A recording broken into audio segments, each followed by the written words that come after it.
debt before you even step on the campus.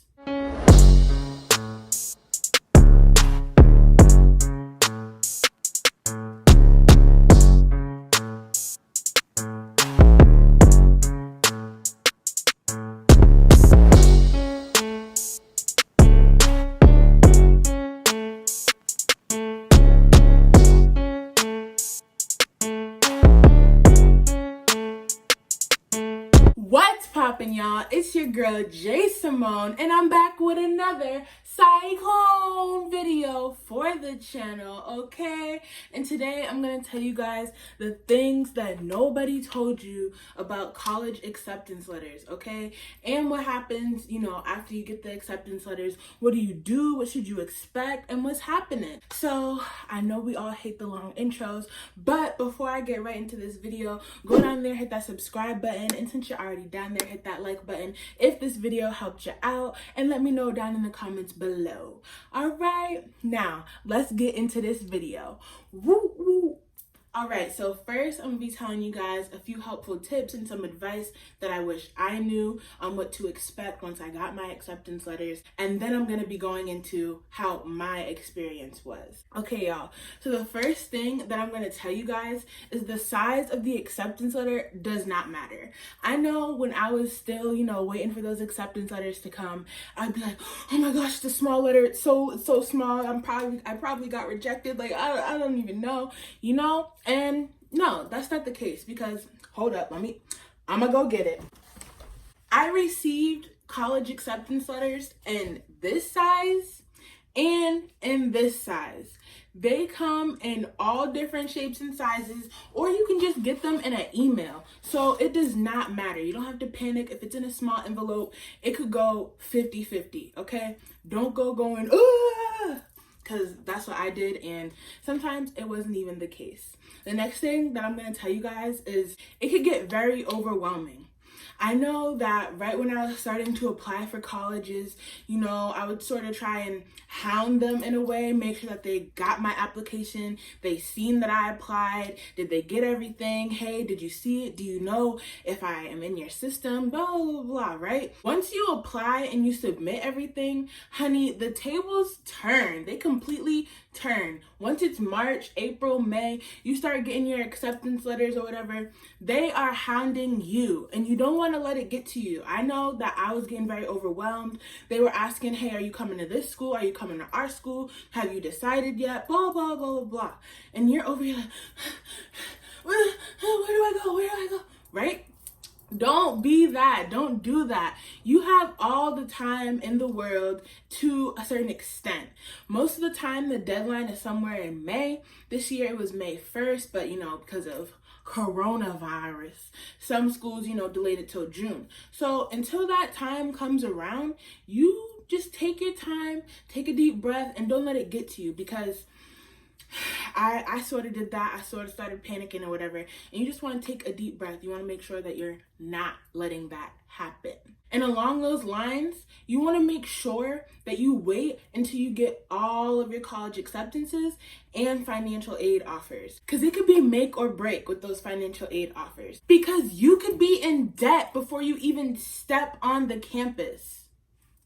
My mind is blown with that. You don't want to just go to the first school that accepts you, because what if their tuition is $50,000 and they're not giving you any financial aid? But maybe the last school that you get your acceptance letter from is only $30,000 and they're giving you a financial aid offer or a scholarship to go there.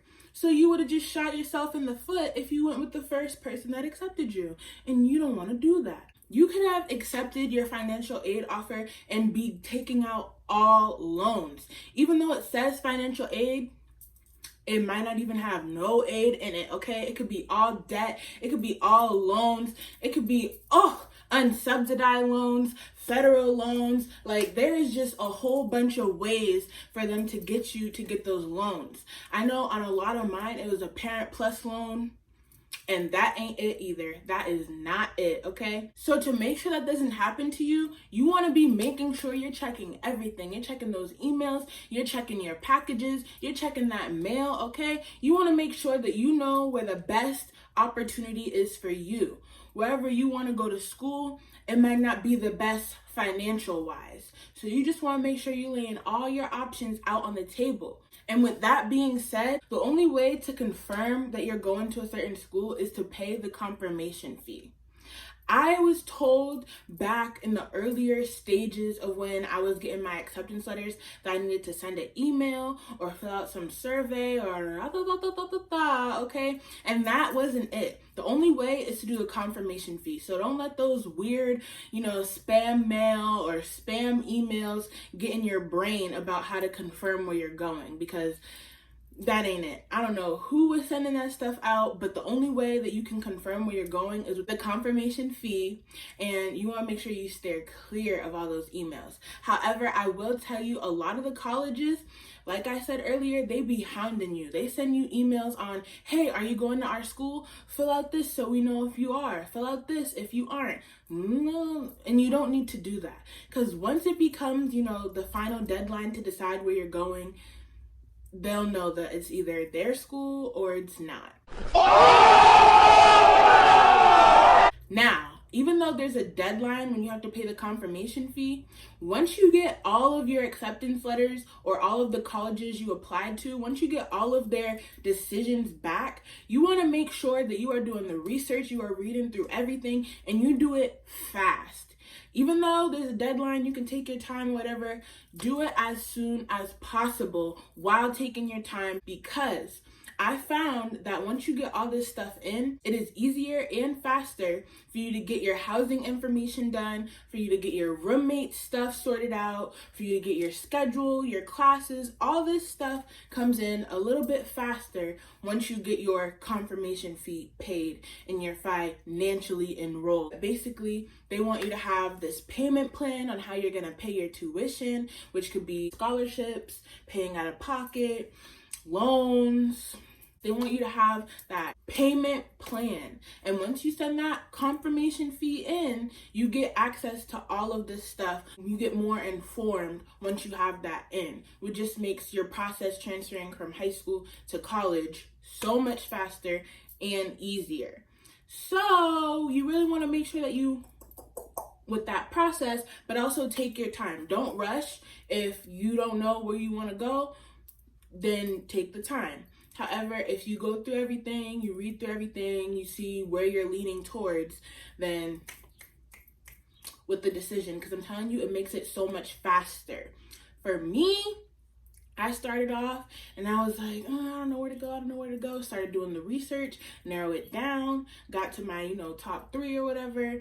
And once I submitted that confirmation fee, it was just so much better for me. I got access to the student portal. I was able to see more things that had to do with myself, reach out to the major director and all of this stuff. It just made me feel more at home, more comfortable, because I had picked a school and I have more stuff to do within the school now that I had the confirmation fee out of the way. With housing, you have to get a student card and you have to pay if you're going to take a car to school. They allow freshmen to take a car to school. You got to pay for that. So once you get that confirmation fee out of the way, it just makes all that stuff easier, faster, and you already in and you got it done, which is so much better than if you're taking a little longer, you're coasting, and no, now you just behind the pack and you gotta rush to get everything together. The last thing that I want to tell you is don't be afraid to reach out. Reach out if you have any questions, any concerns, anything that's bothering you, lingering on your mind, anything that you're unsure about. Reach out, whether you're contacting the school itself, the admissions, financial aid, or you're talking to students who you've seen that go to that school. Like, I'm telling you, when people told me, oh, reach out to someone that's at the school already, it's gonna be a big help. I was like, ain't nobody gonna want to talk to me. I haven't even decided if I want to go to that school yet, and they're gonna talk to me. No, they're not. But yes, they do. They will give you all the information. They'll spill the tea right there for you. And it's a big help to actually hear what the students who go to that school are thinking, how they feel, and how their process went for them. Reach out to the students as well as talking to the school, because hearing both sides of the story is such a big help in making that decision, number one, and so you just know what to expect on your certain school. All right, now I'm gonna break it down as to my experience, what I went through, real quick. Like I said, I was pretty overwhelmed in the beginning. I applied to so many schools because I just wasn't confident in myself. I know I did good in school and I participated in sports. I had the volunteering stuff down, whatever. But I just had this like mentality like I wasn't good enough for my top schools, or the schools that I wanted to go to, I wasn't going to get into. I just kept doubting myself, and it wasn't good. However, I was lucky enough to be able to get into the majority of the schools that I applied to. So then when I got all of those acceptance letters back, I was just like, bro, there's over 20, 30 schools that done accepted me. I don't know where to start, where to go. And I sort of did the applying or application towards school backwards. Most people, they research and then apply.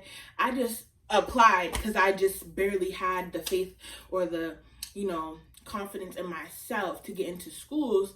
So I applied and then did my research, which I do not encourage that. Do your research and then apply, okay? Then I'm sitting there, I don't know where I'm supposed to go. I started doing my research, I narrowed it down, and I waited until the last possible minute to submit my confirmation fee because I was just so 50-50 with the top schools that I got down to. I just had these two schools, and I was like, I could go here, I could go here. I would be happy at both. I don't know. And I just had to sleep on it, take a deep breath, talk to my mom, figure out what was the best location. And I feel like you really need to take a deep breath and just read, research, and see what's best for you. You got to do it for yourself and no one else. All right. And yeah, y'all, that is everything. I really hope you guys enjoyed this video. If you did, go down there, hit that subscribe button, hit the like button if this video helped you out, and let me know if it did down in the comment section below. And without further ado, y'all, I will see you in the next